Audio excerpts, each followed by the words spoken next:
Hey guys, it's Zach here, giving you guys another video on the combat system, the abilities that I use when I'm using Melee for this one. I've given you a range and a mage guide, so here's the third part of it. For Melee, I use Sever, Decimate, Havoc, and Slice. Those are all the basic abilities that I use. Pretty good DPS from what I've seen coming out from them. Cleave is a two-hand ability, so that really shouldn't be on my bar, but I just leave it there in case if I have a two-hand that I'm using. Destroy and Assault are the two good thresholds. You can also opt in. I probably should just have this ability here anyways, but put Tendrils on your bar. Once you get Soul Split, if you use Tendrils, this will damage you for a bit of damage after you use it. It'll also damage the boss, but the Soul Split, typically if you're using your other threshold abilities after that, you're soul splitting enough to keep your HP up.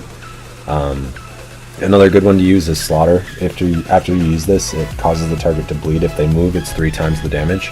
So you want to use this and then walk right underneath your target, and then they'll step back and they'll take extra damage from it. For as far as ultimate, you can use Berserk if you want.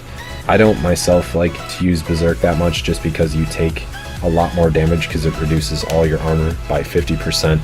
So it increases all damage taken by 50%. So you lose armor and you take more damage if you use that, but you do a lot more damage too. So that's more of like a DPS role at Nex or something like that, Calphi King, that you would be able to use that ability a little bit more. You can use it on like weak Slayer monsters if they don't even hit you anymore.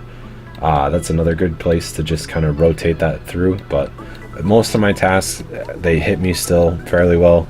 If I'm meleeing, I'm usually doing Nihil. That's probably the most common task that I do for Slayer with Melee. I use Dual Crossy Sword. You have to use Void Stairs Back is the quest that you have to do for these, but they're tier 75 for my Iron Man. It's a pretty good weapon. I probably will eventually use my claws that I have in here for Melee. Still dual wield, but it's only 100k each instead of 200k for the main hand and 100k for the offhand for claws. So that's my quick breakdown of Melee. You also have your Debilitate and Anticipate, should be on every single combat style bar you have, and then I put my prayers on the end. So you guys can do what you want, flex stuff in and out as you see for DPS, but that's a good kind of starting point where you guys can go from there and kind of tweak it to be more of your own bar to what you like as well.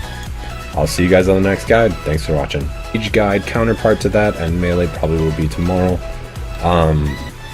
Magic abilities, I'm going to go through two-hand because